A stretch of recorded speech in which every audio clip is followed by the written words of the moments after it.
بسم الله الرحمن الرحيم. ألف لام ميم. ذلك الكتاب لا ريب فيه هدى للمتقين الذين يؤمنون بالغيب ويقيمون الصلاة ومما رزقناهم ينفقون والذين يؤمنون بما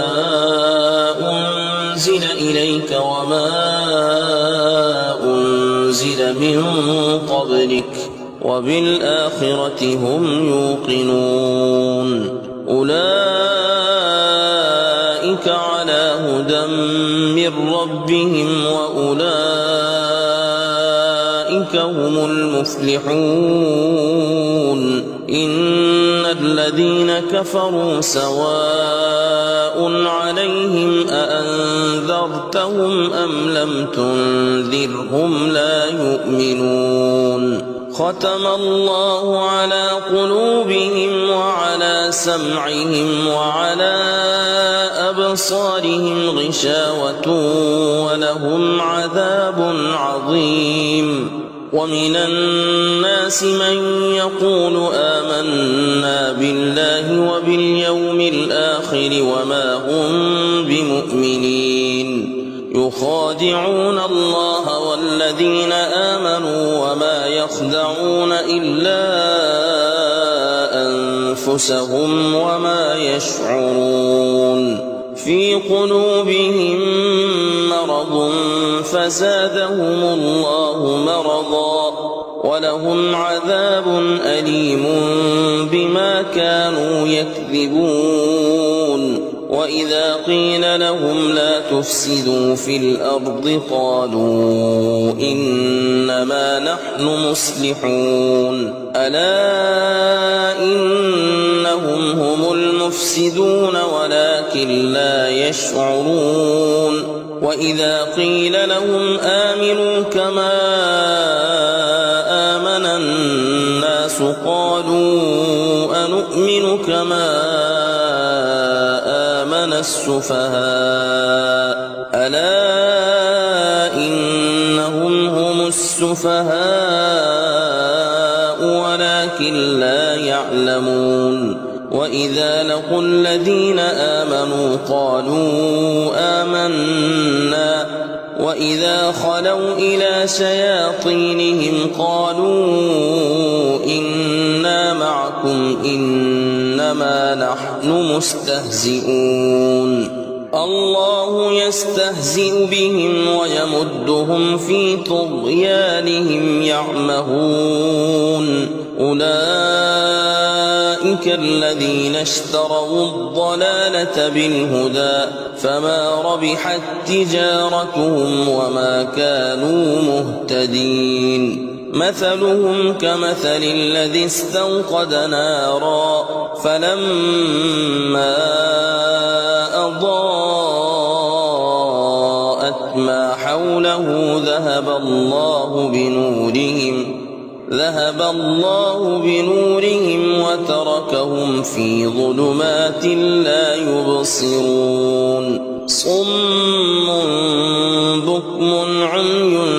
فهم لا يرجعون. أو كصيب من السماء فيه ظلمات ورعد وبرق يجعلون أصابعهم في آذانهم من الصواعق حذر الموت والله محيط بالكافرين. يكاد البرق يخطف أبصارهم كلما أضاء لهم مشوا فيه وإذا أظلم عليهم قاموا ولو شاء الله لذهب بسمعهم وأبصارهم إن الله على كل شيء قدير. يا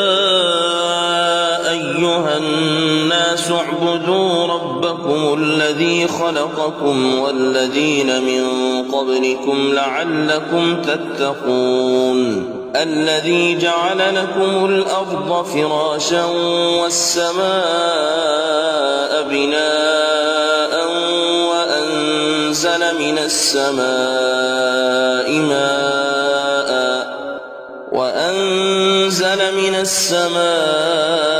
ماء فأخرج به من الثمرات رزقا لكم فلا تجعلوا لله أندادا وأنتم تعلمون وإن كنتم في ريب مما نزلنا على عبدنا فأتوا بسورة من مثله وادعوا شهداءكم من دون الله إن كنتم صادقين فإن لم تفعلوا ولن تفعلوا فاتقوا النار التي وقودها الناس والحجارة أعدت للكافرين وبشر الذين آمنوا وعملوا الصالحات أن لهم جنات تجري من تحتها الأنهار كلما رزقوا منها من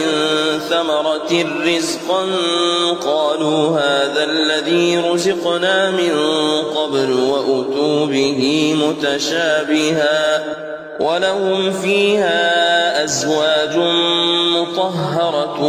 وهم فيها خالدون إن الله لا يستحيي أن يضرب مثلا ما بعوضة فما فوقها فأما الذين آمنوا فيعلمون أنه الحق من ربهم وأما الذين كفروا فيقولون ماذا أراد الله بهذا مثلا يضل به كثيرا ويهدي به كثيرا وما يضل به إلا الفاسقين الذين ينقضون عهد الله من بعد ميثاقه ويقطعون ما أمر الله به أن يوصل ويفسدون في الأرض أولئك هم الخاسرون كيف تكفرون بالله وكنتم أمواتا فأحياكم ثم يميتكم ثم يحييكم ثم إليه ترجعون والذي خلق لكم ما في الأرض جميعا ثم استوى إلى السماء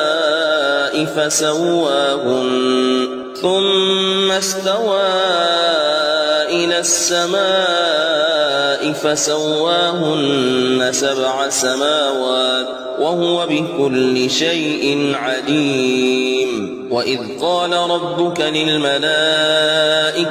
إني جاعل في الأرض خليفة قالوا أتجعل فيها من يفسد فيها ويسفك الدماء ونحن نسبح بحمدك ونقدس لك قال إني أعلم ما لا تعلمون وعلم آدم الأسماء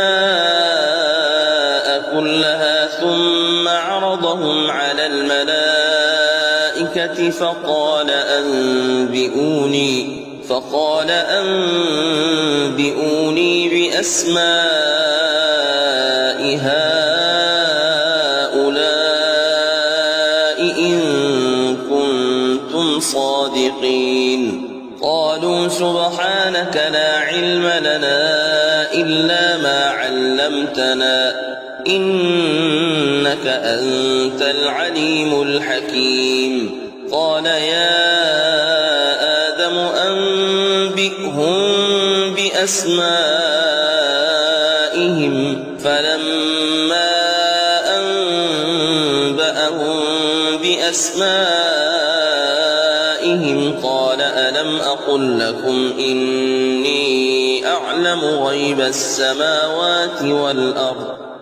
ألم أقل لكم إني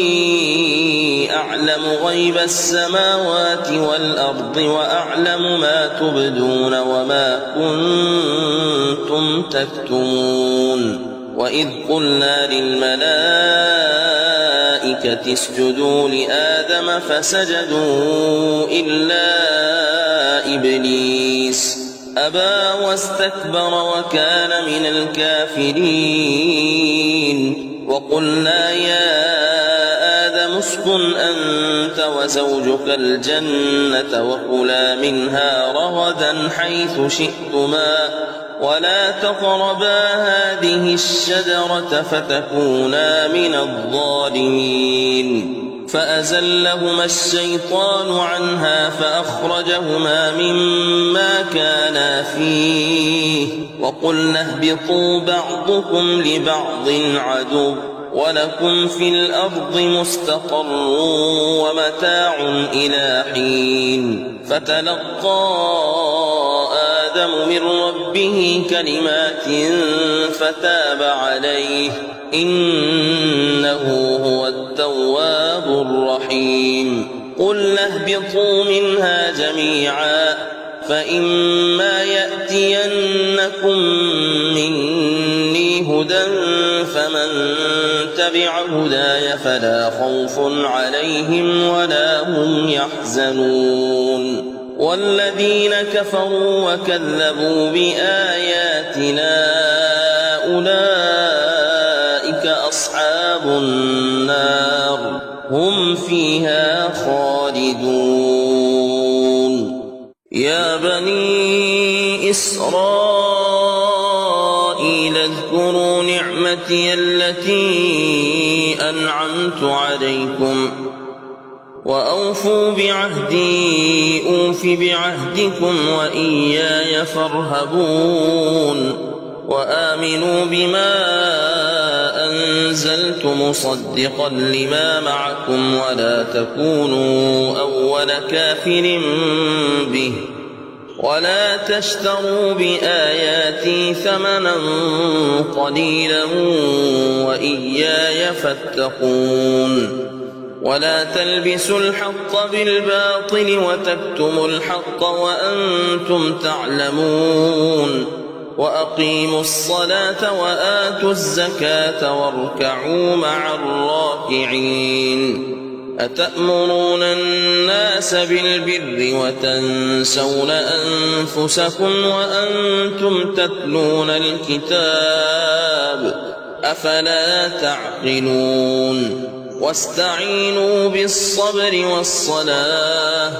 وإنها لكبيرة إلا على الخاشعين الذين يظنون أنهم ملاقو ربهم وأنهم إليه راجعون يا بني إسرائيل اذكروا نعمتي التي أنعمت عليكم وأني فضلتكم على العالمين واتقوا يوما لا تجزي نفس عن نفس شيئا ولا يقبل منها شفاعة ولا يؤخذ منها عدل ولا هم ينصرون وإذ نجيناكم من آل فرعون يسومونكم سوء العذاب يذبحون أبناءكم ويستحيون نساءكم وفي ذلكم بلاء من ربكم عظيم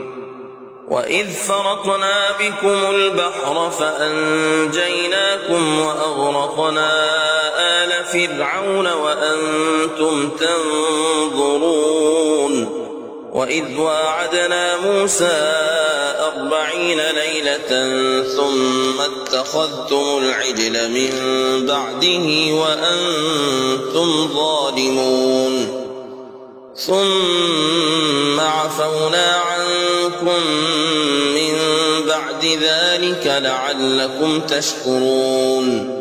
وإذ آتينا موسى الكتاب والفرقان لعلكم تهتدون وإذ قال موسى لقومه يا قوم إنكم ظلمتم أنفسكم باتخاذكم العجل فتوبوا إلى بارئكم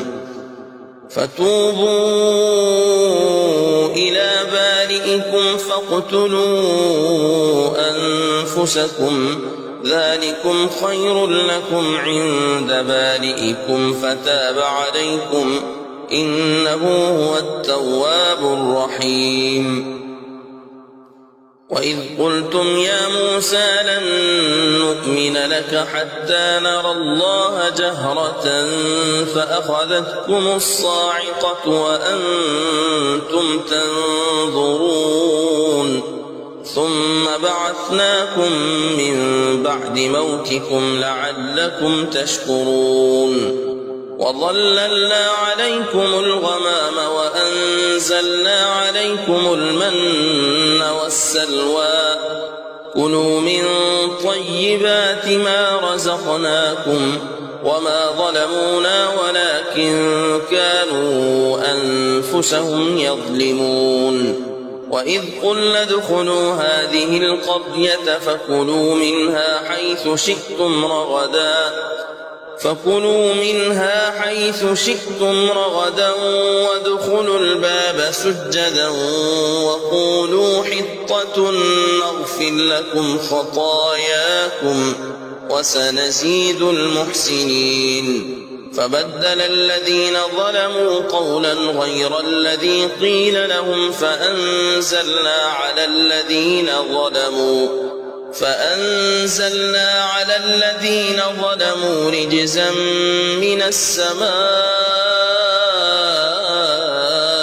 بما كانوا يفسقون وإذ استسقى موسى لقومه فقلنا اضرب بعصاك الحجر فانفجرت منه 12 عينا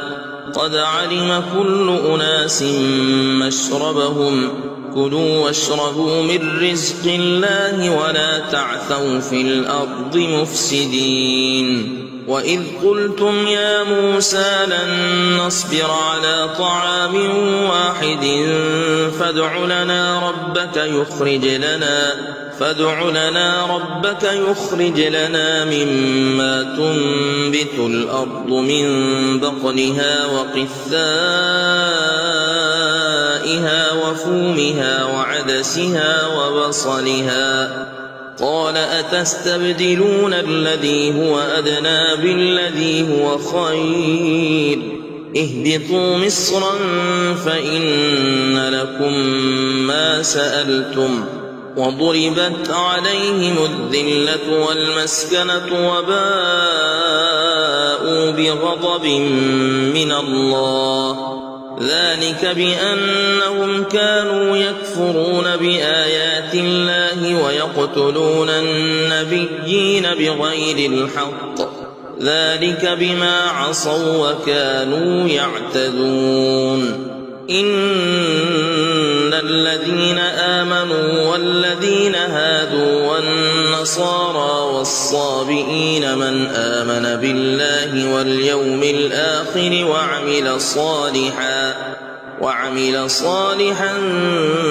فلهم أجرهم عند ربهم ولا خوف عليهم ولا هم يحزنون وإذ أخذنا ميثاقكم ورفعنا فوقكم الطور خذوا ما آتيناكم بقوة واذكروا ما فيه لعلكم تتقون ثم توليتم من بعد ذلك فلولا فضل الله عليكم ورحمته لكنتم من الخاسرين. ولقد علمتم الذين اعتدوا منكم في السبت فقلنا لهم كونوا قردة خاسئين فجعلناها نكالا لما بين يديها وما خلفها وموعظة للمتقين. وإذ قال موسى لقومه إن الله يأمركم أن تذبحوا بقرة قالوا أتتخذنا هزوا قال أعوذ بالله أن أكون من الجاهلين. قالوا ادع لنا ربك يبين لنا ما هي قال إنه يقول إنها بقرة لا فارض ولا بكر عوان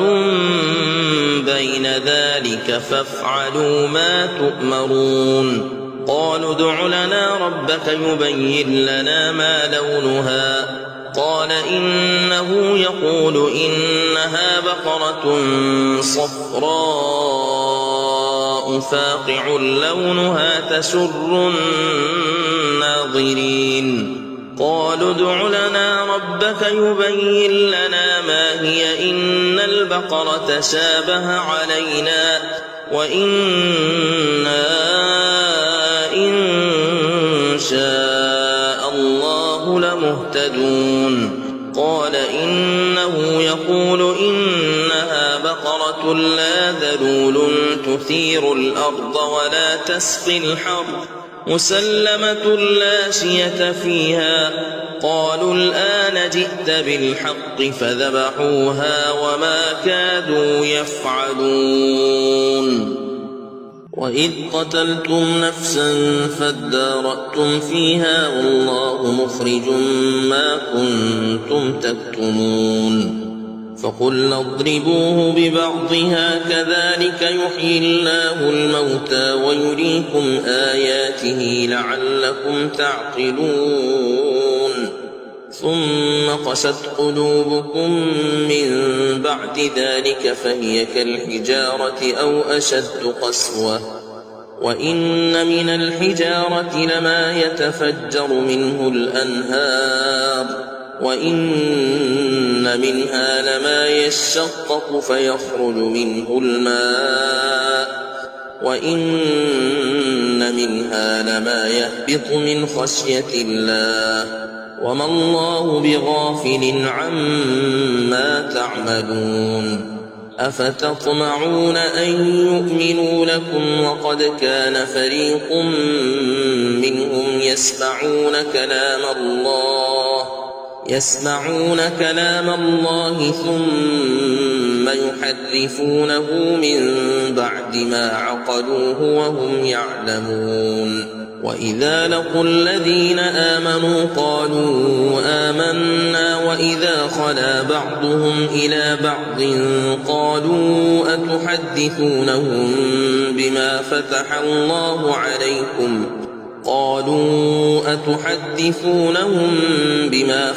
الله عليكم ليحاجوكم به عند ربكم أفلا تعقلون. أولا يعلمون أن الله يعلم ما يسرون وما يعلنون. ومنهم أميون لا يعلمون الكتاب إلا أماني وإن هم إلا يظنون. فويل للذين يكتبون الكتاب بأيديهم ثم يقولون هذا من عند الله ليشتروا به ثمنا قليلا فويل لهم مما كتبت أيديهم وويل لهم مما يكسبون. وقالوا لن تمسنا النار إلا أياما معدودة قل أتخذتم عند الله عهدا فلن يخلف الله عهده فلن يخلف الله عهده أم تقولون على الله ما لا تعلمون بلى من كسب سيئة وأحاطت به خطيئته فأولئك أصحاب النار هم فيها خالدون والذين آمنوا وعملوا الصالحات أولئك أصحاب الجنة هم فيها خالدون وإذ أخذنا ميثاق بني إسرائيل لا تعبدون إلا الله وبالوالدين إحسانا وذي القربى واليتامى والمساكين وقولوا للناس حسنا وأقيموا الصلاة وآتوا الزكاة ثم توليتم إلا قليلا منكم وأنتم معرضون وإذ أخذنا ميثاقكم لا تسفكون دماءكم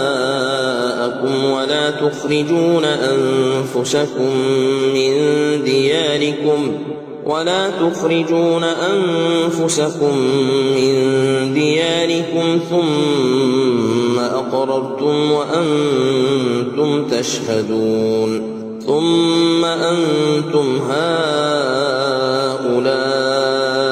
تقتلون أنفسكم وتخرجون فريقا منكم من ديارهم تظاهرون عليهم بالإثم والعدوان وإن يأتوكم أسارى تفادوهم وهو محرم عليكم إخراجهم أفتؤمنون ببعض الكتاب وتكفرون ببعض فما جزاء من يفعل ذلك منكم إلا خزي في الحياة الدنيا ويوم القيامة يردون إلى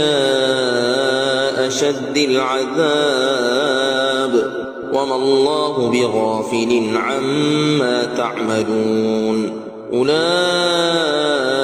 الذين اشتروا الحياة الدنيا بالآخرة فلا يخفف عنهم العذاب ولا هم ينصرون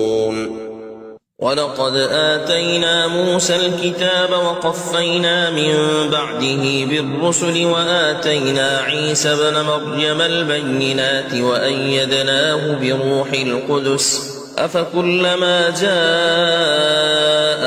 رسول بما لا تهوى أنفسكم استكبرتم ففريقا كذبتم وفريقا تقتلون وقالوا قلوبنا غلف بل لعنهم الله بكفرهم فقليلا ما يؤمنون ولما جاءهم كتاب من عند الله مصدق لما معهم وكانوا من قبل يستفتحون على الذين كفروا فلما جاءهم ما عرفوا كفروا به فلعنة الله على الكافرين بئس ما اشتروا به أنفسهم أن يكفروا بما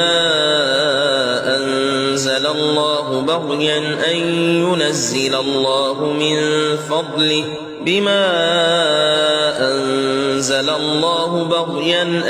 ينزل الله من فضله على من يشاء من عباده فباءوا بغضب على غضب وللكافرين عذاب مهين وإذا قيل لهم آمنوا بما أنزل الله قالوا نؤمن بما أنزل علينا ويكفرون بما وراءه وهو الحق مصدقا لما معهم قل فلم تقتلون أنبياء الله من قبل إن كنتم مؤمنين المؤمنين. ولقد جاءكم موسى بالبينات ثم اتخذتم العجل من بعده وأنتم ظالمون. وإذ أخذنا ميثاقكم ورفعنا فوقكم الطور خذوا ما آتيناكم بقوة واسمعوا. قالوا سمعنا وعصينا وأشربوا في قلوبهم العجل بكفرهم قل بئس ما يأمركم به إيمانكم إن كنتم مؤمنين. قل إن كانت لكم الدار الآخرة عند الله خالصة من دون الناس فتمنوا الموت إن كنتم صادقين ولن يتمنوه أبدا بما قدمت أيديهم والله عليم بالظالمين. ولتجدنهم أحرص الناس على حياة ومن الذين أشركوا يود أحدهم لو يعمر 1000 سنة وما هو بمزحزحه من العذاب أن يعمر والله بصير بما يعملون. قل من كان عدوا لجبريل فإنه نزله على قلبك بإذن الله مصدقا لما بين يديه وهدى وبشرى للمؤمنين. من كان عدوا لله وملائكته ورسله وجبريل وميكال فإن الله عدو للكافرين. ولقد أنزلنا إليك آيات بينات وما يكفر بها إلا الفاسقون. أوكلما عاهدوا عهدا نبذه فريق منهم بل أكثرهم لا يؤمنون. ولما جاءهم رسول من عند الله مصدق لما معهم نبذ فريق من الذين أوتوا الكتاب كتاب الله وراء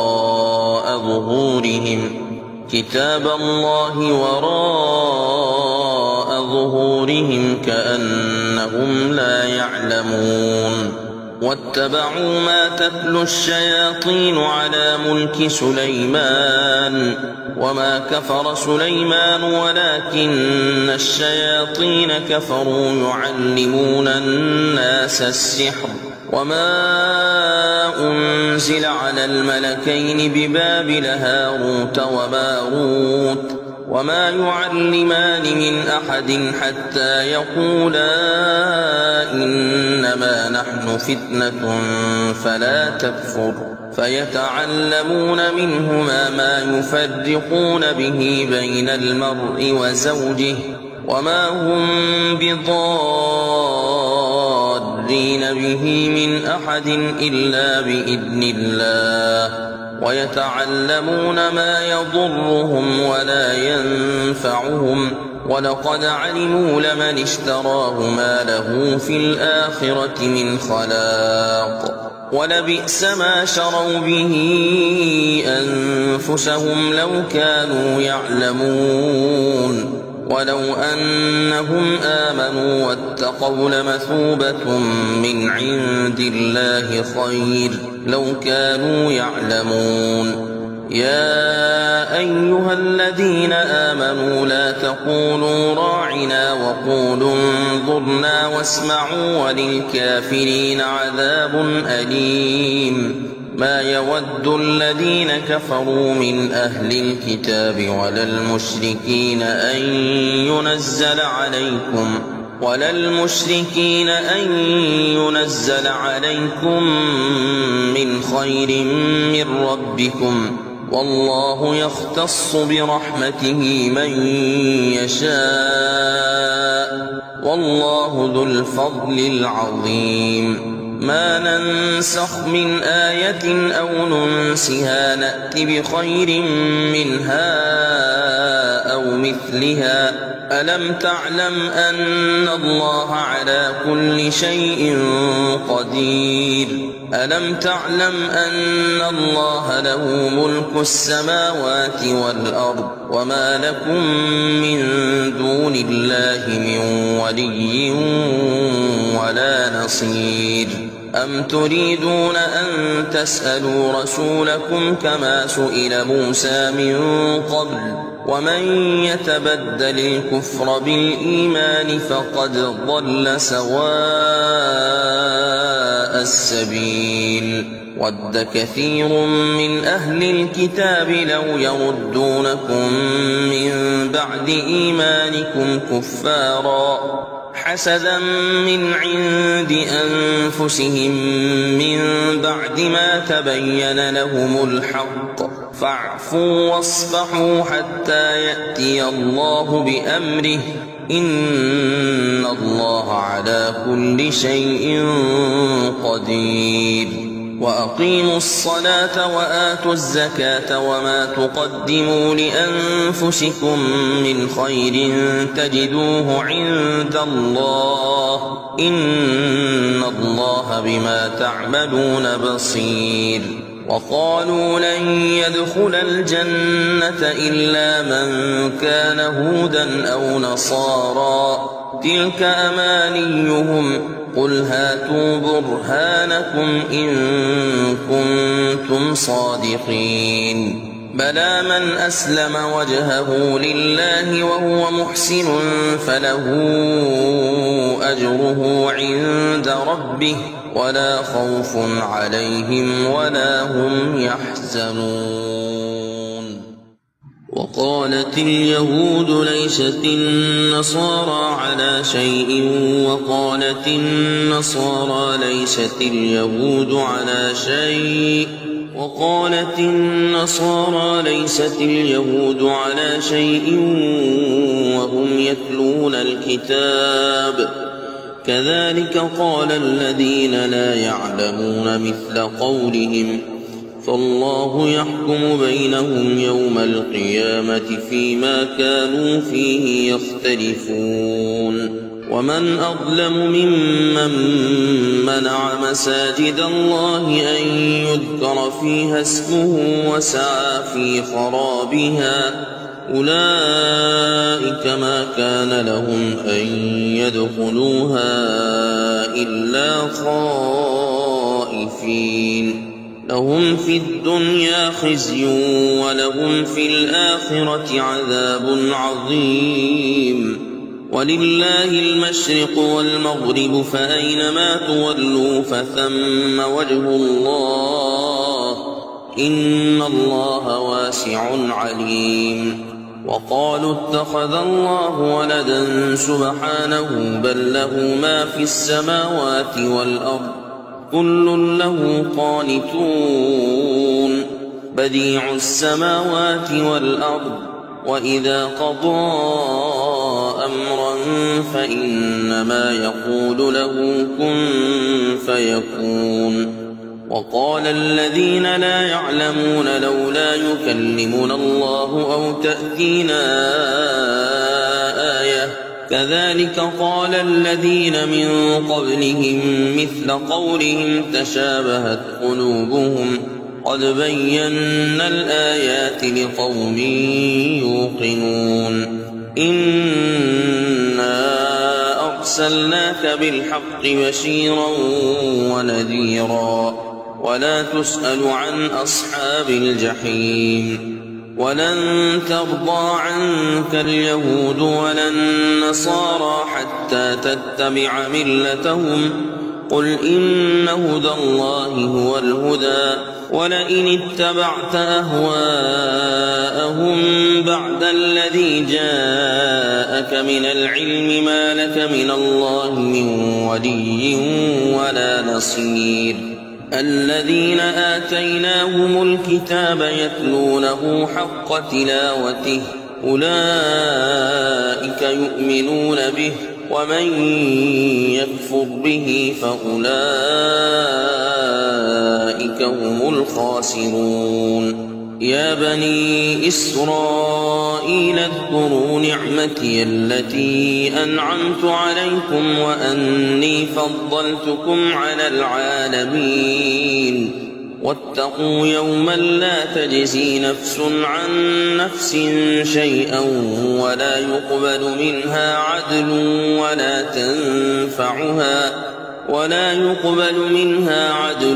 ولا تنفعها شفاعة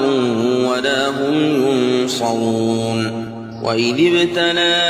إبراهيم ربه بكلمات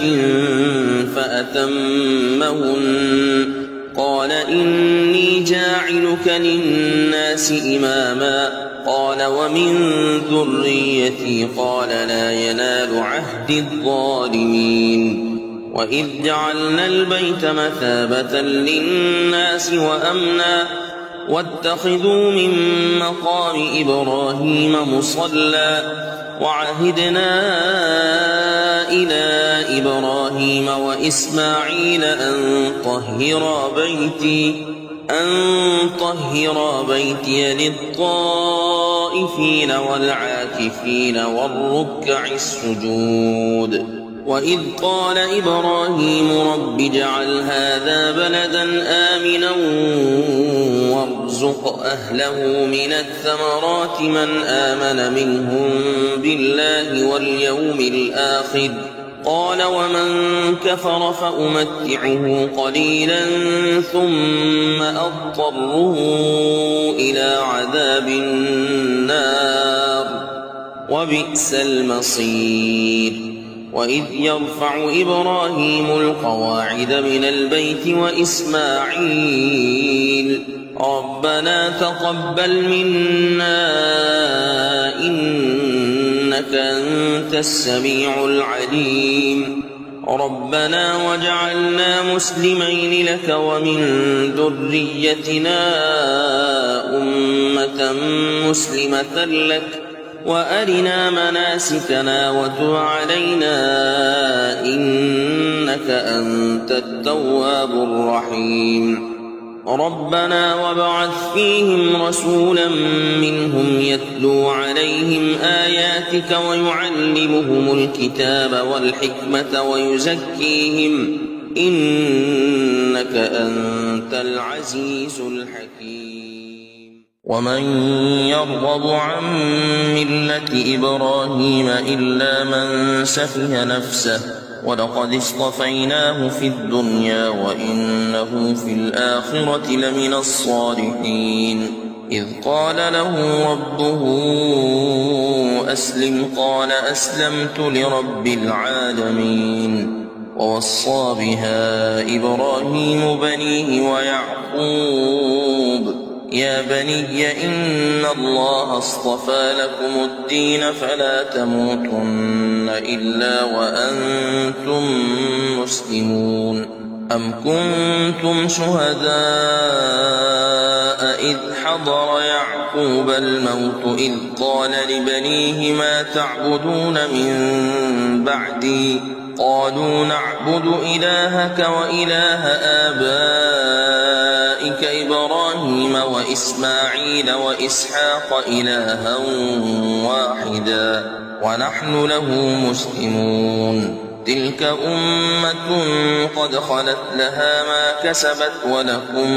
ما كسبتم ولا تسألون عما كانوا يعملون وقالوا كونوا هودا أو نصارى تهتدوا قل بل ملة إبراهيم حنيفا وما كان من المشركين قولوا آمنا بالله وما أنزل إلينا وما أنزل إلى إبراهيم وإسماعيل وما أنزل أنزل إلى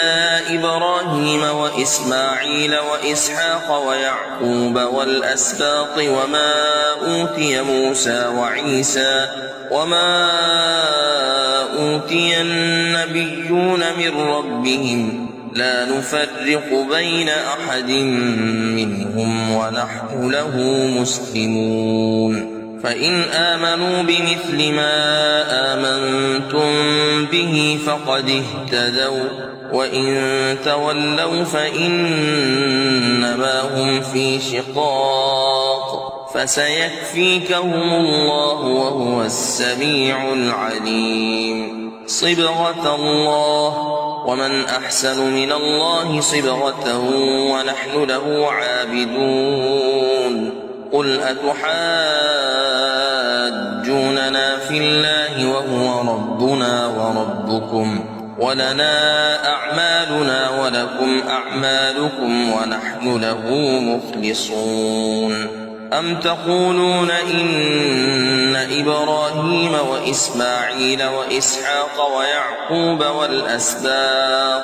والأسباط كانوا هودا أو نصارى قل أأنتم أعلم أم الله ومن أظلم ممن كتم شهادة عنده من الله وما الله بغافل عما تعملون تلك أمة قد خلت لها ما كسبت ولكم ما كسبتم ولا تسألون عما كانوا يعملون سيقول السفهاء من الناس ما ولاهم عن قبلتهم التي كانوا عليها قل لله المشرق والمغرب يهدي من يشاء إلى صراط مستقيم وكذلك جعلناكم أمة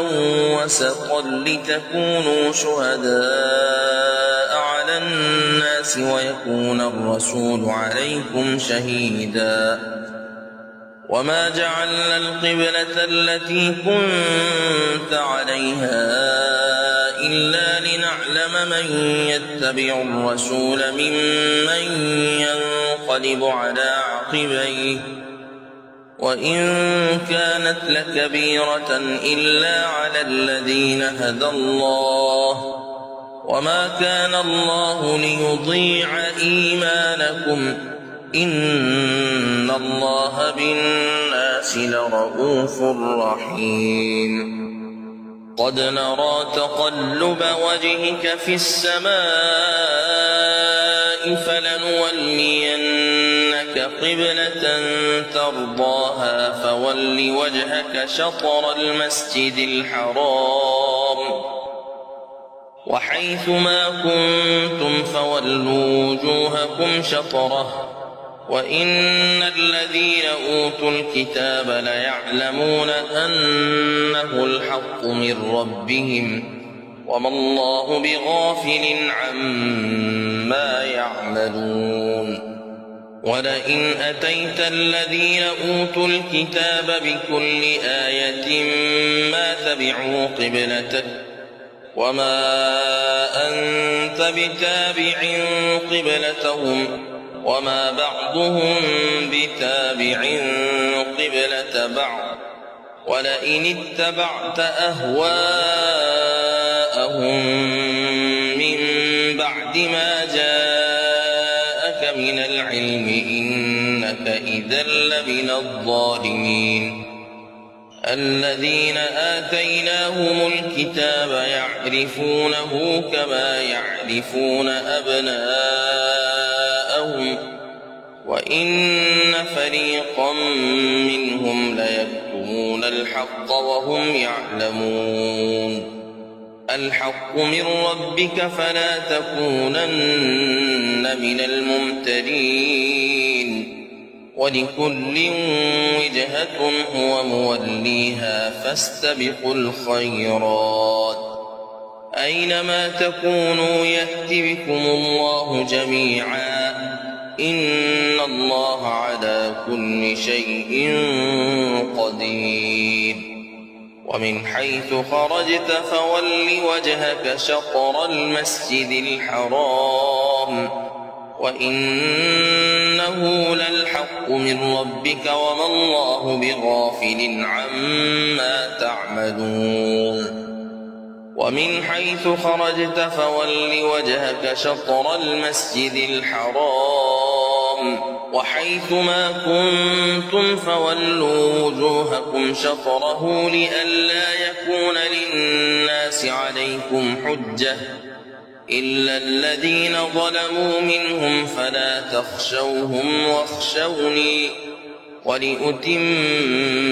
نعمتي عليكم ولعلكم تهتدون كما أرسلنا فيكم رسولا منكم يتلو عليكم آياتنا ويزكيكم ويعلمكم الكتاب والحكمة ويعلمكم ما لم تكونوا تعلمون فاذكروني أذكركم واشكروا لي ولا تكفرون يا أيها الذين آمنوا استعينوا بالصبر والصلاة إن الله مع الصابرين ولا تقولوا لمن يقتل في سبيل الله أموات بل أحياء ولكن لا تشعرون ولنبلونكم بشيء من الخوف والجوع ونقص من الأموال والأنفس والثمرات وبشر الصابرين الذين إذا أصابتهم مصيبة قالوا إنا لله وإنا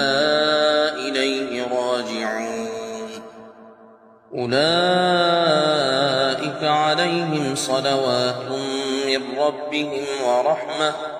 وأولئك هم المهتدون إن الصفا والمروة من شعائر الله فمن حج البيت أو اعتمر فلا جناح عليه أن يطوف بهما ومن تطوع خيرا فإن الله شاكر عليم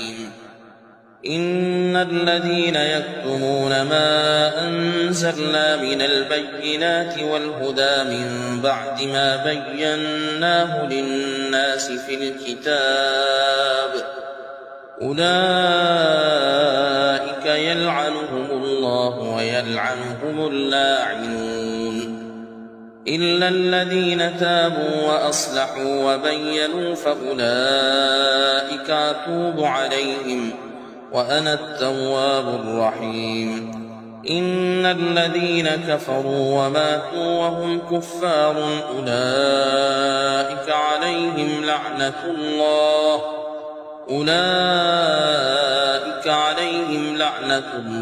والملائكة والناس أجمعين خالدين فيها لا يخفف عنهم العذاب ولا هم ينظرون وإلهكم إله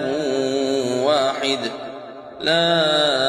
إله إلا هو الرحمن الرحيم إن في خلق السماوات والأرض واختلاف الليل والنهار والفلك التي تجري في البحر بما ينفع الناس وما أنزل الله من السماء من ماء فأحيا به الأرض بعد موتها وبث فيها من كل دابة وتصريف الرياح والسحاب المسخر بين السماء والأرض لآيات لقوم يعقلون ومن الناس من يتخذ من دون الله أندادا يحبونهم كحب الله والذين آمنوا أشد حبا لله ولو يرى الذين ظلموا إذ يرون العذاب أن القوة لله جميعا وأن الله شديد العذاب إذ تبرأ الذين اتبعوا من الذين اتبعوا ورأوا العذاب وتقطعت بهم الأسباب وقال الذين اتبعوا لو أن لنا كرة فنتبرأ منهم كما تبرؤوا منا كذلك يريهم الله أعمالهم حسرات عليهم وما هم بخارجين من النار يا أيها الناس كلوا مما في الأرض حلالا طيبا ولا تتبعوا خطوات الشيطان إنه لكم عدو مبين إنما يأمركم بالسوء والفحشاء وأن تقولوا على الله ما لا تعلمون وإذا قيل لهم اتبعوا ما أنزل الله قالوا بل نتبع ما ألفينا عليه آباءنا أولو كان آباؤهم لا يعقلون شيئا ولا يهتدون ومثل الذين كفروا كمثل الذي ينعق بما لا يسمع إلا دعاء ونداء صم بكم عمي فهم لا يعقلون يا أيها الذين آمنوا كلوا من طيبات ما رزقناكم واشكروا لله إن كنتم إياه تعبدون إنما حرم عليكم الميتة والدم ولحم الخنزير وما أهل به لغير الله فمن اضطر غير باغ ولا عاد فلا إثم عليه إن الله غفور رحيم إن الذين يكتمون ما أنزل الله من الكتاب ويشترون به ثمنا قليلا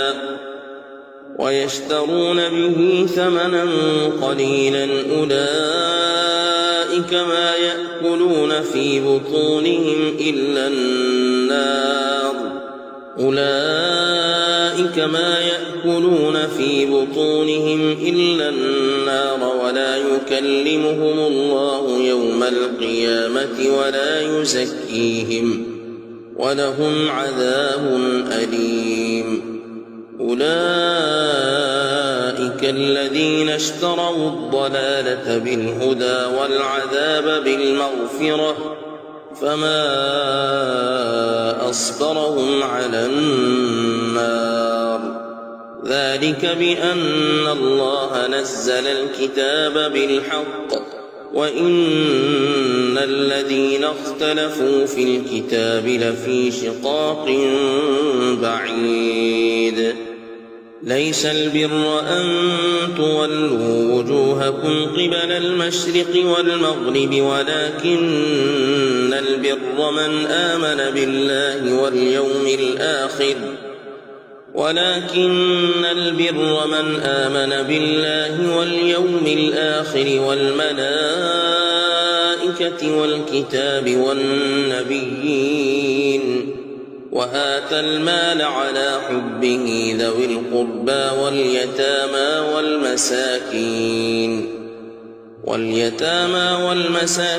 وابن السبيل والسائلين وفي الرقاب وأقام الصلاة وآتى الزكاة والموفون بعهدهم إذا عاهدوا والصابرين في البأساء والضراء وحين البأس أولئك الذين صدقوا وأولئك هم المتقون. يا أيها الذين آمنوا كتب عليكم القصاص في القتلى الحر بالحر والعبد بالعبد والأنثى بالأنثى فمن عفي له من أخيه شيء فاتباع بالمعروف وأداء إليه بإحسان ذلك تخفيف من ربكم ورحمة فمن اعتدى بعد ذلك فله عذاب أليم. ولكم في القصاص حياة يا أولي الألباب لعلكم تتقون. كتب عليكم إذا حضر أحدكم الموت إن ترك خيرا الوصية للوالدين والأقربين بالمعروف حقا على المتقين. فمن بدله بعدما سمعه فإنما إثمه على الذين يبدلونه إن الله سميع عليم. فمن خاف من موص جنفا أو إثما فأصلح بينهم فلا إثم عليه إن الله غفور رحيم. يا أيها الذين آمنوا كتب عليكم الصيام كما كتب على الذين من قبلكم لعلكم تتقون أياما معدودات فمن كان منكم مريضا أو على سفر فعدة من أيام أخر وعلى الذين يطيقونه فدية طعام مسكين فمن تطوع خيرا فهو خير له وأن تصوموا خير لكم إن كنتم تعلمون. شهر رمضان الذي أنزل فيه القرآن هدى للناس وبينات من الهدى والفرقان فمن شهد منكم الشهر فليصمه ومن كان مريضا أو على سفر فعدة من أيام أخر يريد الله بكم اليسر ولا يريد بكم العسر ولتكملوا العدة ولتكبروا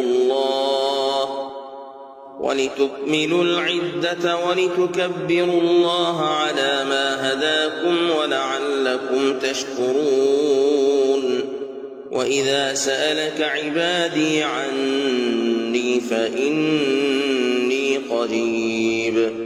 أجيب دعوة الداع إذا دعاني فليستجيبوا لي وليؤمنوا بي لعلهم يرشدون. أحل لكم ليلة الصيام الرفث إلى نسائكم هن لباس لكم وأنتم لباس لهن علم الله أنكم كنتم تختانون أنفسكم فتاب عليكم وعفى عنكم فالآن باشروهن وابتغوا ما كتب الله لكم وكلوا واشربوا حتى يتبين لكم الخيط الأبيض من الخيط الأسود من الفجر ثم أتموا الصيام إلى الليل ولا تباشروهن وأنتم عاكفون في المساجد تلك حدود الله فلا تقربوها كذلك يبين الله آياته للناس لعلهم يتقون ولا تأكلوا أموالكم بينكم بالباطل وتدلوا بها إلى الحكام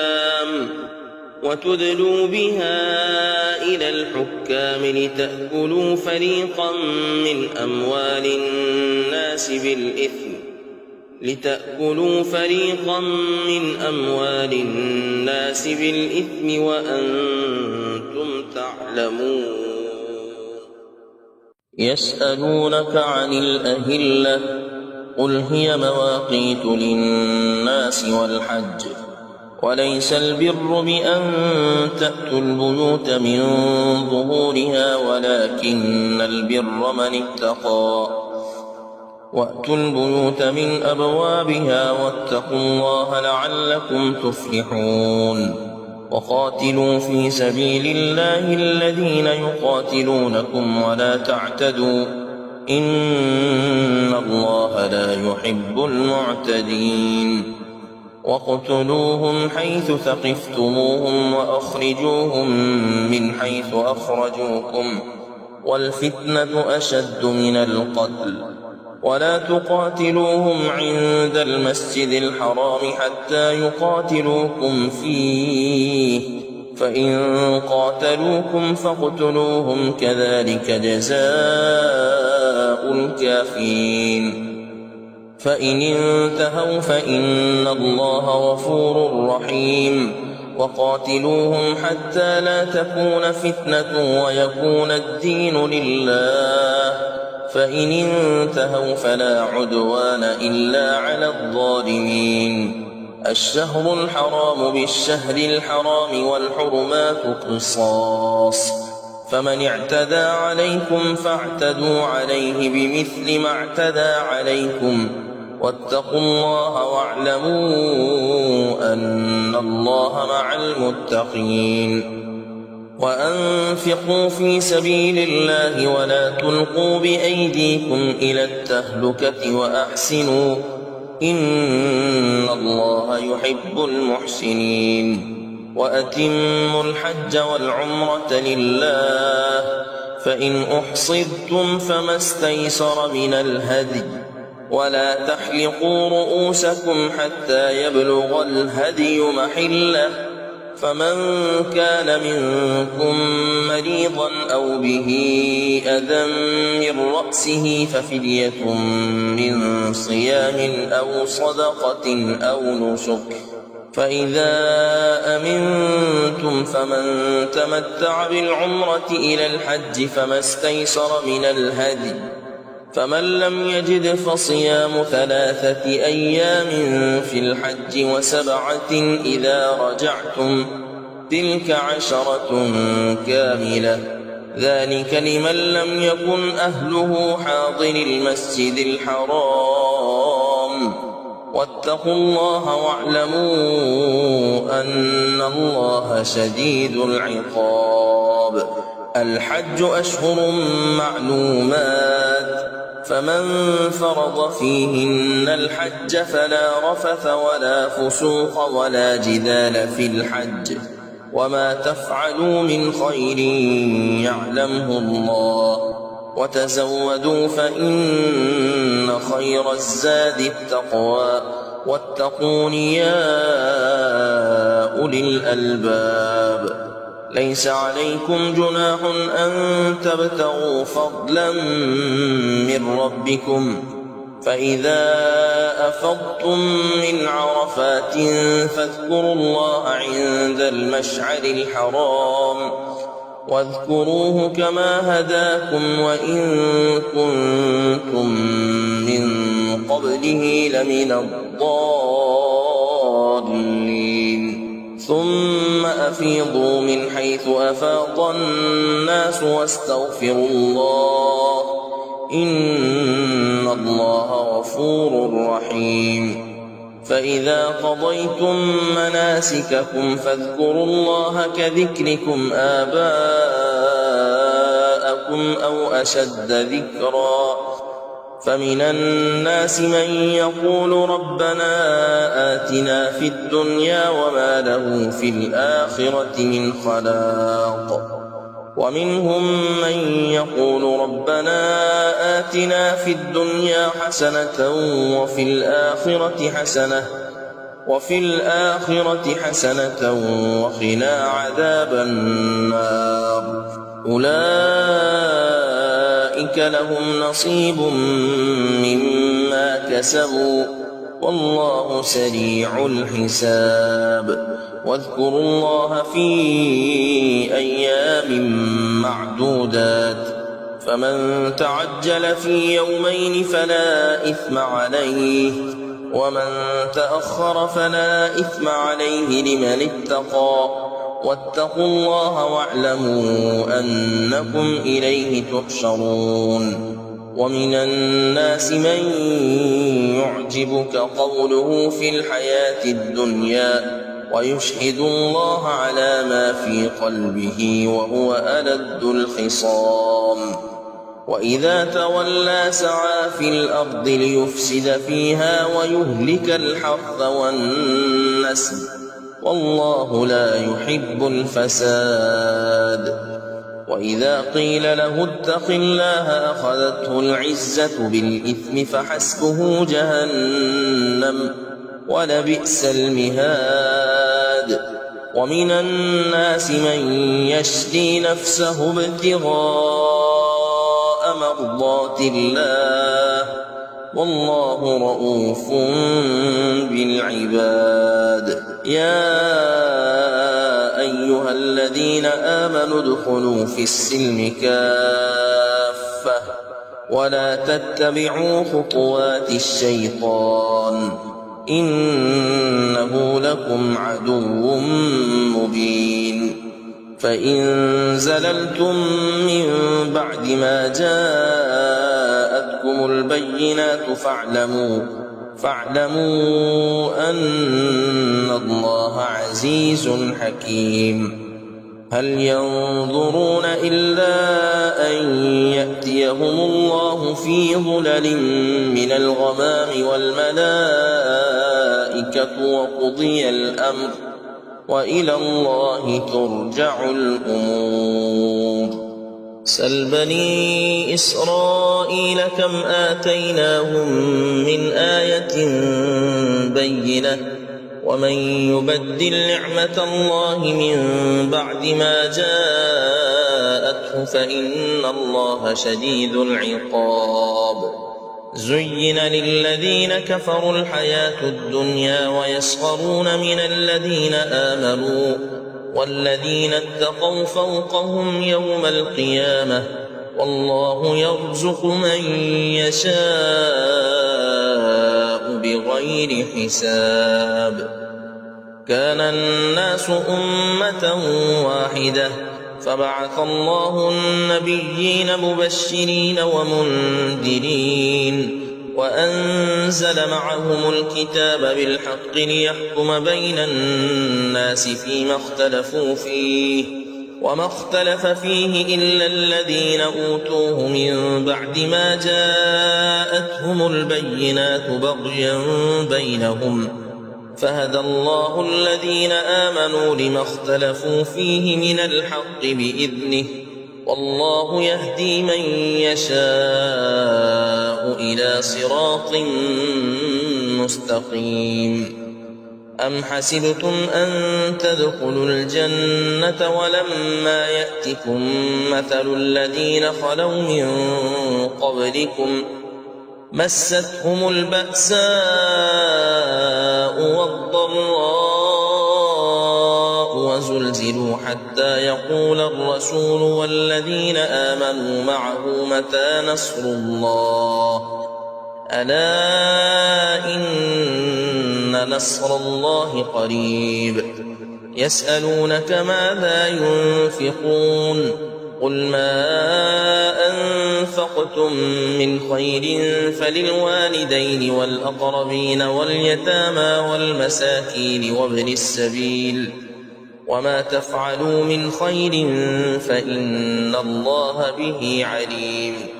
كتب عليكم القتال وهو كره لكم وعسى أن تكرهوا شيئا وهو خير لكم وعسى أن تحبوا شيئا وهو شر لكم والله يعلم وأنتم لا تعلمون يسألونك عن الشهر الحرام قتال فيه قل قتال فيه كبير وصد عن سبيل الله وكفر به والمسجد الحرام وإخراج أهله منه أكبر عند الله والفتنة أكبر من القتل ولا يزالون يقاتلونكم حتى يردوكم عن دينكم إن استطاعوا ومن يرتد منكم عن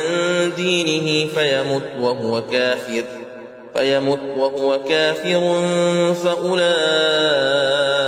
حبطت أعمالهم في الدنيا والآخرة وأولئك أصحاب النار هم فيها خالدون إن الذين آمنوا والذين هاجروا وجاهدوا في سبيل الله أولئك يرجون رحمة الله والله غفور رحيم يسألونك عن الخمر والميسر قل فيهما إثم كبير ومنافع للناس وإثمهما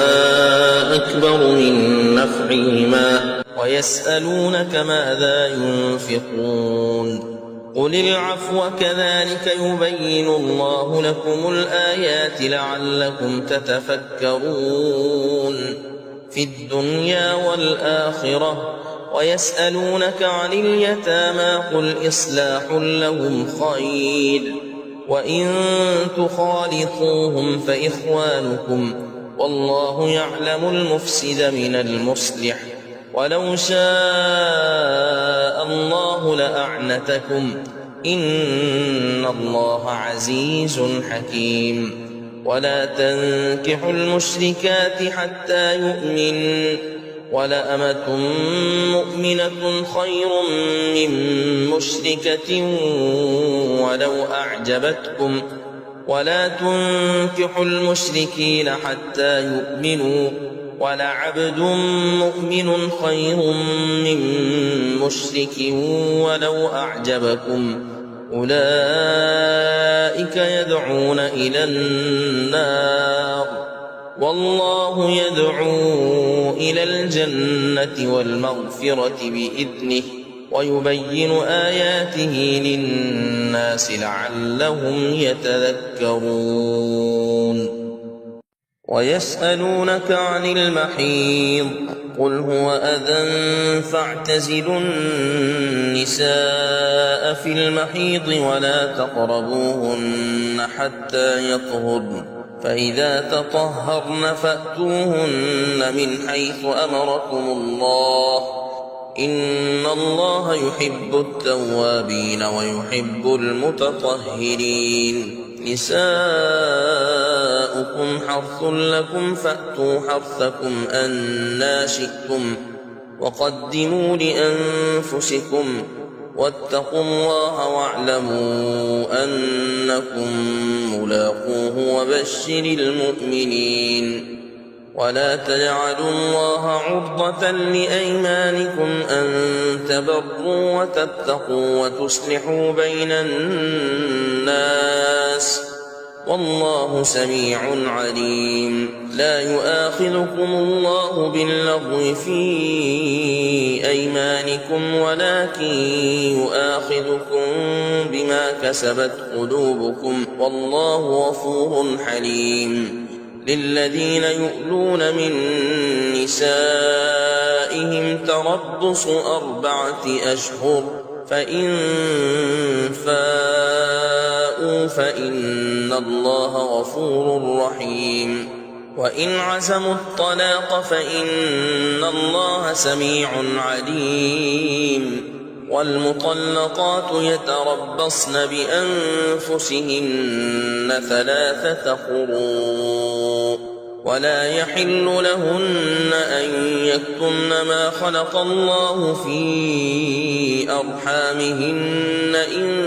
كن يؤمن بالله واليوم الآخر وبعولتهن أحق بردهن في ذلك إن أرادوا إصلاحا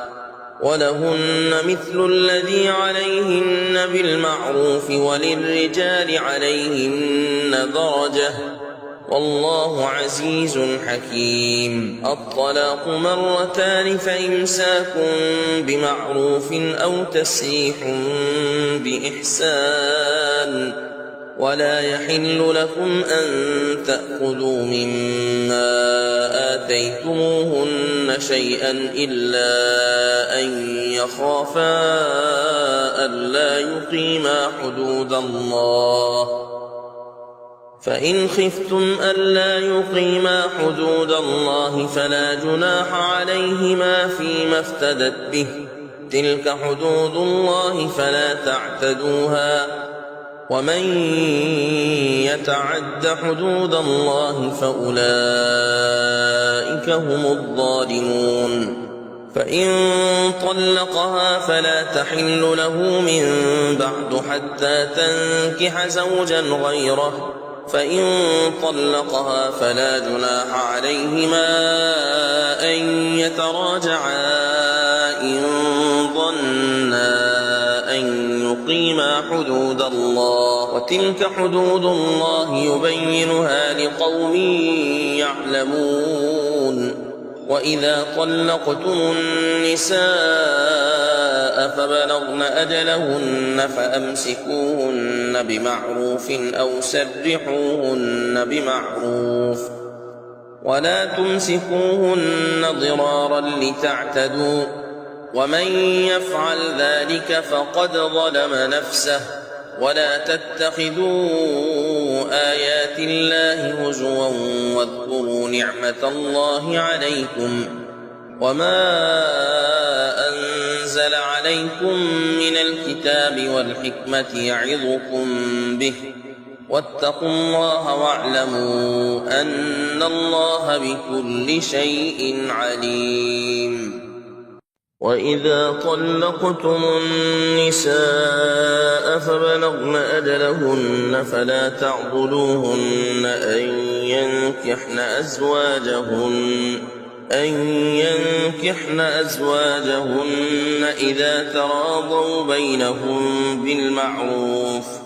ذلك يوعظ به من كان منكم يؤمن بالله واليوم الآخر ذلكم أزكى لكم وأطهر والله يعلم وأنتم لا تعلمون. والوالدات يرضعن أولادهن حولين كاملين لمن أراد أن يتم الرضاعة وعلى المولود له رزقهن وكسوتهن بالمعروف لا تكلف نفس إلا وسعها لا تضار والدة بولدها ولا مولود له بولده وعلى الوارث مثل ذلك فإن أرادا فصالا عن تراض منهما وتشاور فلا جناح عليهما وإن أردتم أن تسترضعوا أولادكم فلا جناح عليكم إذا سلمتم ما آتيتم بالمعروف واتقوا الله واعلموا أن الله بما تعملون بصير. والذين يتوفون منكم ويذرون أزواجا يتربصن بأنفسهن 4 أشهر وعشرا فإذا بلغن أجلهن فلا جناح عليكم فيما فعلن في أنفسهن بالمعروف والله بما تعملون خبير. ولا جناح عليكم فيما عرضتم به من خطبة النساء أو أكننتم في أنفسكم علم الله أنكم ستذكرونهن ولكن لا تواعدوهن سرا إلا أن تقولوا قولا معروفا ولا تعزموا عقدة النكاح حتى يبلغ الكتاب أجله واعلموا أن الله يعلم ما في أنفسكم فاحذروه واعلموا أن الله غفور حليم. لا جناح عليكم إن طلقتم النساء ما لم تمسوهن أو تفرضوا لهن فريضة ومتعوهن على الموسع قدره وعلى المقتر قدره متاعا بالمعروف حقا على المحسنين. وإن طلقتموهن من قبل أن تمسوهن وقد فرضتم لهن فريضة فنصف ما فرضتم إلا أن يعفون أو يعفو الذي بيده عقدة النكاح وأن تعفوا أقرب للتقوى ولا تنسوا الفضل بينكم إن الله بما تعملون بصير. حافظوا على الصلوات والصلاة الوسطى وقوموا لله قانتين. فإن خفتم فرجالا أو ركبانا فإذا أمنتم فاذكروا الله كما علمكم ما لم تكونوا تعلمون. والذين يتوفون منكم ويذرون أزواجا وصية لأزواجهم متاعا إلى الحول غير إخراج فإن خرجن فلا جناح عليكم فيما فعلن في أنفسهن من معروف والله عزيز حكيم. وللمطلقات متاع بالمعروف حقا على المتقين كذلك يبين الله لكم آياته لعلكم تعقلون. ألم تر إلى الذين خرجوا من ديارهم وهم ألوف حذر الموت فقال لهم الله موتوا ثم أحياهم إن الله لذو فضل على الناس ولكن أكثر الناس لا يشكرون. وقاتلوا في سبيل الله واعلموا أن الله سميع عليم. من ذا الذي يقرض الله قرضا حسنا فيضاعفه له أضعافا كثيرة والله يقبض ويبسط وإليه ترجعون. ألم تر إلى الملأ من بني إسرائيل من بعد موسى إذ قالوا لنبي له ابعث لنا ملكا نقاتل في سبيل الله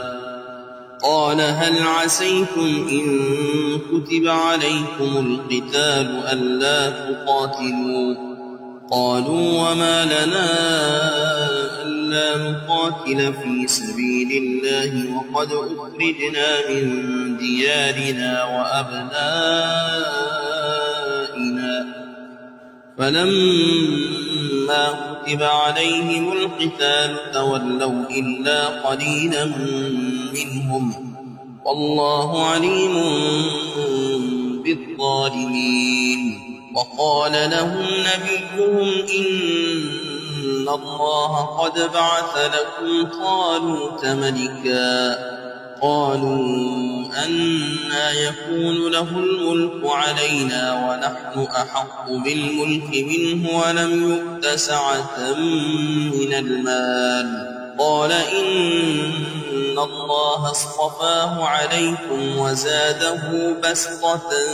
في العلم والجسم والله يؤتي ملكه من يشاء والله واسع عليم وقال لهم نبيهم إن آية ملكه أن يأتيكم التابوت فيه سكينة من ربكم وبقية مما ترك آل موسى وآل هارون تحمله الملائكة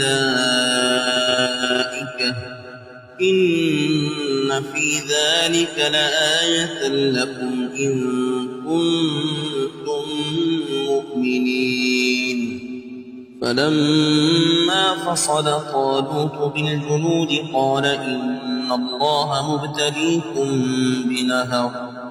فمن شرب منه فليس مني ومن لم يطعمه فإنه مني إلا من اغترف غرفة بيده فشربوا منه إلا قليلا منهم فلما جاوزه هو والذين آمنوا معه قالوا لا طاقة لنا اليوم بجالوت وجنوده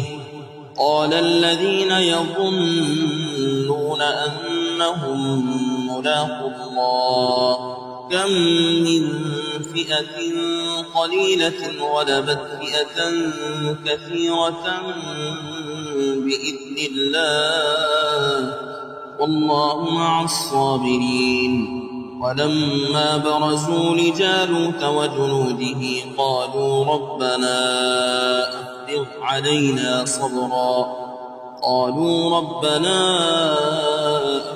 علينا صبرا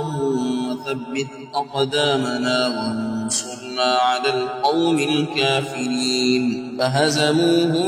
بإذن الله وقتل داود جالوت وآتاه الله الملك والحكمة وعلمه مما يشاء ولولا دفع الله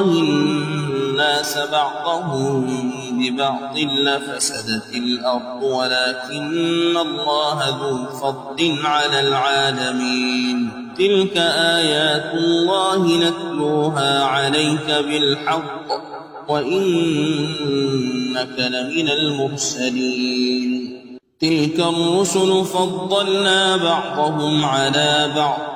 منهم من كلم الله ورفع بعضهم درجات وآتينا عيسى ابن مريم البينات وأيدناه بروح القدس ولو شاء الله ما اقتتل الذين من بعدهم من بعد ما جاءتهم البينات ولكن اختلفوا فمنهم من آمن ومنهم من كفر ولو شاء الله ما اقتتلوا ولكن الله يفعل ما يريد يا أيها الذين آمنوا أنفقوا مما رزقناكم من قبل أن يأتي يوم لا بيع فيه ولا خلة ولا شفاعة والكافرون هم الظالمون الله لا إله إلا هو الحي القيوم لا تأخذه سنة ولا نوم له ما في السماوات وما في الأرض من ذا الذي يشفع عنده إلا بإذنه يعلم ما بين أيديهم وما خلفهم ولا يحيطون بشيء من علمه إلا بما شاء وسع كرسيه السماوات والأرض ولا يئوده حفظهما وهو العلي العظيم لا إكراه في الدين قد تبين الرشد من الغي فمن يكفر بالطاغوت ويؤمن بالله فقد استمسك بالعروة الوثقى لا انفصام لها والله سميع عليم الله ولي الذين آمنوا يخرجهم من الظلمات إلى النور والذين كفروا أولياؤهم الطاغوت يخرجونهم من النور إلى الظلمات أولئك أصحاب النار هم فيها خالدون ألم تر إلى الذي حاج إبراهيم في ربه أن آتاه الله الملك إذ قال إبراهيم ربي الذي يحيي ويميت قال أنا أحيي وأميت قال إبراهيم فإن الله يأتي بالشمس من المشرق فأت بها من المغرب فبهت الذي كفر والله لا يهدي القوم الظالمين أو كالذي مر على قرية وهي خاوية على عروشها قال أنى يحيي هذه الله بعد موتها فأماته الله 100 عام ثم بعثه قال كم لبثت قال لبثت يوما أو بعض يوم قال بل لبثت 100 عام فانظر إلى طعامك وشرابك لم يتسنه وانظر إلى حمارك ولنجعلك آية للناس وانظر إلى العظام كيف ننشزها ثم نكسوها لحما فلما تبين له قال أعلم أن الله على كل شيء قدير وإذ قال إبراهيم رب أرني كيف تحيي الموتى قال أولم تؤمن قال بلى ولكن ليطمئن قلبي قال فخذ 4 من الطير فصرهن إليك ثم اجعل على كل جبل منهن جزءا ثم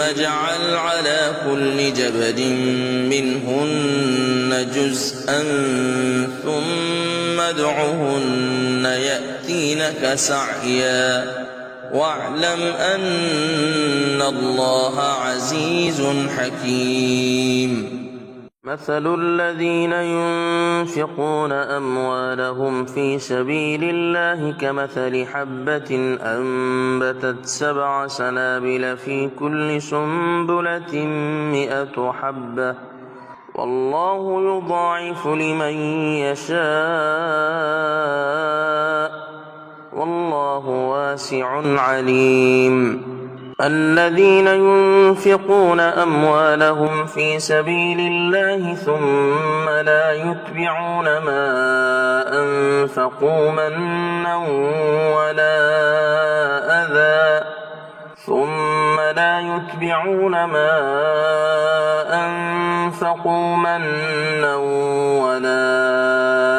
لهم أجرهم عند ربهم ولا خوف عليهم ولا هم يحزنون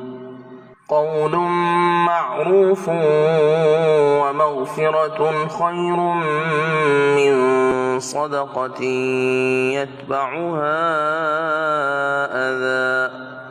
والله غني حليم. يا أيها الذين آمنوا لا تبطلوا صدقاتكم بالمن والأذى كالذي ينفق ماله رئاء الناس ولا يؤمن بالله واليوم الآخر فمثله كمثل صفوان عليه تراب فأصابه وابل فتركه صلدا لا يقدرون على شيء مما كسبوا والله لا يهدي القوم الكافرين. ومثل الذين ينفقون أموالهم ابتغاء مرضات الله وتثبيتا من أنفسهم كمثل جنة بربوة أصابها وابل فآتت أكلها ضعفين فإن لم يصبها وابل فطل والله بما تعملون بصير. أيود أحدكم أن تكون له جنة من نخيل وأعناب تجري من تحتها الأنهار له فيها من كل الثمرات وأصابه الكبر وله ذرية ضعفاء فأصابها إعصار فيه نار فاحترقت كذلك يبين الله لكم الآيات لعلكم تتفكرون. يا أيها الذين آمنوا أنفقوا من طيبات ما كسبتم ومما أخرجنا لكم من الأرض ولا تيمموا الخبيث منه تنفقون ولستم بآخذيه إلا أن تغمضوا فيه واعلموا أن الله غني حميد. الشيطان يعدكم الفقر ويأمركم بالفحشاء والله يعدكم مغفرة منه وفضلا والله واسع عليم. يؤتي الحكمة من يشاء ومن يؤت الحكمة فقد أوتي خيرا كثيرا وما يذكر إلا أولو الألباب. وما أنفقتم من نفقة أو نذرتم من نذر فإن الله يعلمه وما للظالمين من أنصار. إن تبدوا الصدقات فنعما هي وإن تخفوها وتؤتوها الفقراء فهو خير لكم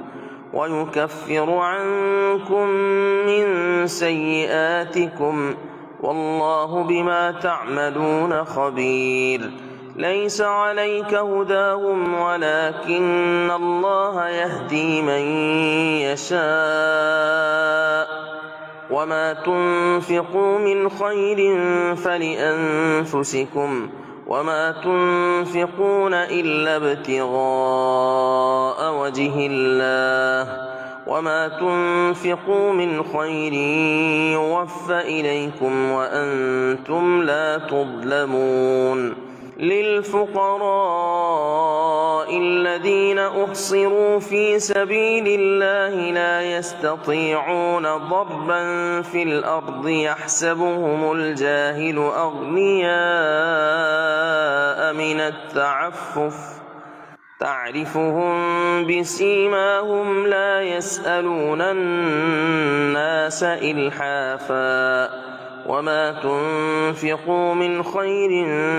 فإن الله به عليم الذين ينفقون أموالهم بالليل والنهار سرا وعلانية فلهم أجرهم عند ربهم ولا خوف عليهم ولا هم يحزنون الذين يأكلون الربا لا يقومون إلا كما يقوم الذي يتخبطه الشيطان من المس ذلك بأنهم قالوا إنما البيع مثل الربا وأحل الله البيع وحرم الربا فمن جاءه موعظة من ربه فانتهى فله ما سلف وأمره إلى الله ومن عاد فأولئك أصحاب النار هم فيها خالدون يمحق الله الربا ويربي الصدقات والله لا يحب كل كفار أثيم إن الذين آمنوا وعملوا الصالحات وأقاموا الصلاة وآتوا الزكاة لهم أجرهم عند ربهم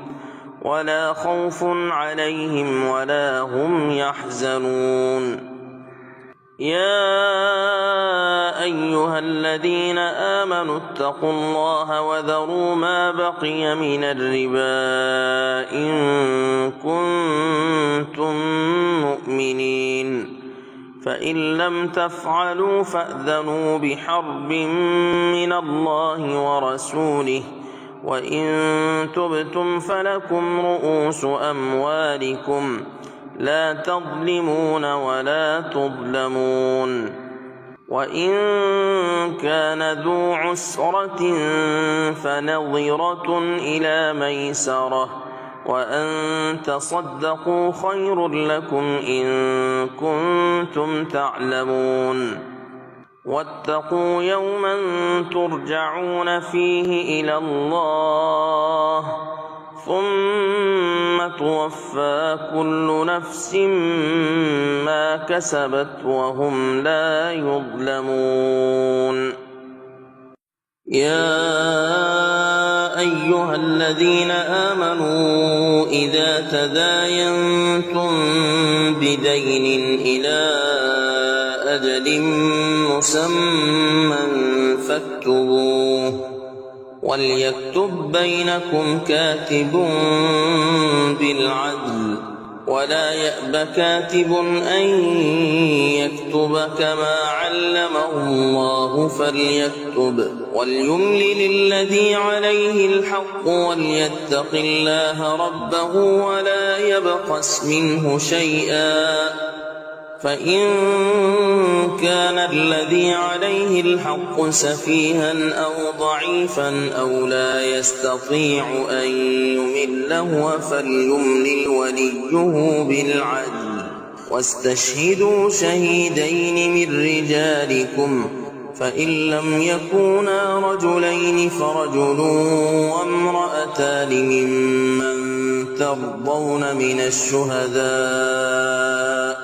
ممن ترضون من الشهداء أن تضل إحداهما فتذكر إحداهما الأخرى ولا يأبى الشهداء إذا ما دعوا ولا تسأموا أن تكتبوه صغيرا أو كبيرا إلى أجله ذلكم أقسط عند الله وأقوم للشهادة وأدنى ألا ترتابوا إلا أن تكون إلا أن تكون تجارة حاضرة تديرونها بينكم فليس عليكم جناح ألا تكتبوها وأشهدوا إذا تبايعتم ولا يضار كاتب ولا شهيد وإن تفعلوا فإنه فسوق بكم واتقوا الله ويعلمكم الله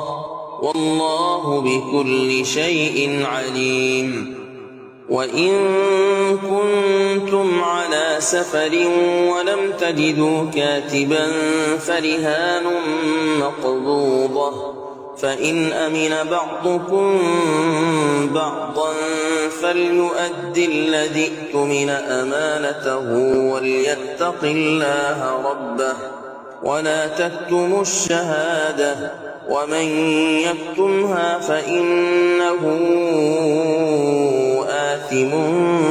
قلبه والله بما تعملون عليم. لله ما في السماوات وما في الأرض وإن تبدوا ما في أنفسكم أو تخفوه يحاسبكم به الله فيغفر لمن يشاء ويعذب من يشاء والله على كل شيء قدير. آمن الرسول بما أنزل إليه من ربه والمؤمنون كل آمن بالله وملائكته وكتبه ورسله لا نفرق بين أحد من رسله وقالوا سمعنا وأطعنا غفرانك ربنا وإليك المصير. لا يكلف الله نفسا إلا وسعها لها ما كسبت وعليها ما اكتسبت ربنا لا تؤاخذنا إن نسينا أو أخطأنا ربنا ولا تحمل علينا إصرا كما حملته على الذين من قبلنا ربنا ولا تحملنا ما لا طاقة لنا به واعف عنا واغفر لنا وارحمنا أنت مولانا فانصرنا على القوم الكافرين.